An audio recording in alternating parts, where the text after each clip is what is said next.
Sue and Linda are with me now, and what a remarkable bond the two of you have got. You know, two women that in other circumstances probably wouldn't have met.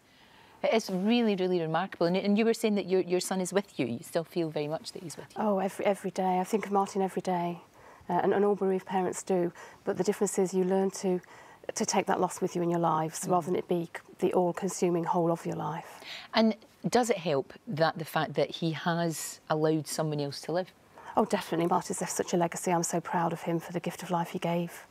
And the difference it's made to your life. Oh, yes, you can't really say it, can you? No, It's just, there's no words. It's difficult. It's really, really difficult. And he's doing okay? Yes, he's great. Yeah, what age is he now? 28. Fantastic. And he's a doll of that life, and he's still got so much to go.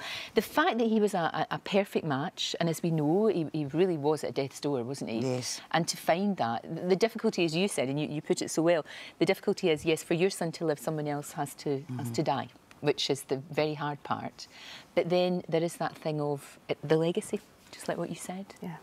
Mark wasn't waiting for someone to die. He was waiting for someone who was going to die anyway. Right. And their family to say yes. And that is the important part of being given the choice. That's the perfect way to put it. To be able to offer the gift of life to somebody else.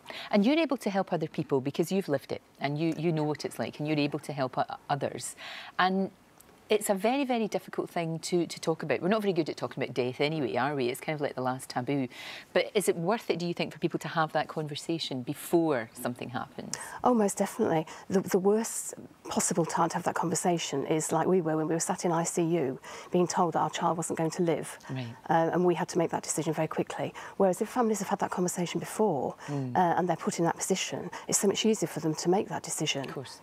But then the thing was, he was so young that you wouldn't have... Do you know what I mean? It's when they're really young, it's a difficult one to do.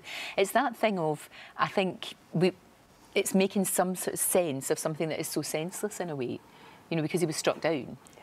And you didn't have time to do all the things that you want to do, and you had to make that choice. But that's because you're a really caring individual, isn't it? I mean, you know, not everybody would have agreed. Not everybody. It's not right for everybody to agree. Okay. But I think what is important is that people do think about it and give everybody that opportunity. You know, there's very few people that actually have that opportunity to change someone's world so much in a second by making that decision. I think you're right, and I think a lot of it's down to the way that it's done and the way it's handled at that time. Very much so. I'm admiring your necklace, and it's of real significance, that, isn't it? This is a beautiful necklace, yes. When we first met Mark and Linda last year, Mark presented me with this necklace, which is the two hearts. Ah, it's beautiful, absolutely beautiful. And not often do you get to say thank you, and I know that she means so much to you and the whole family. I could say thank you every day and it wouldn't be enough. Oh, it's great. It really is. Thank you so much. It is a remarkable story, and thank you. Thank you. For everything that you do as well, everything that you do for other people. It's absolutely brilliant.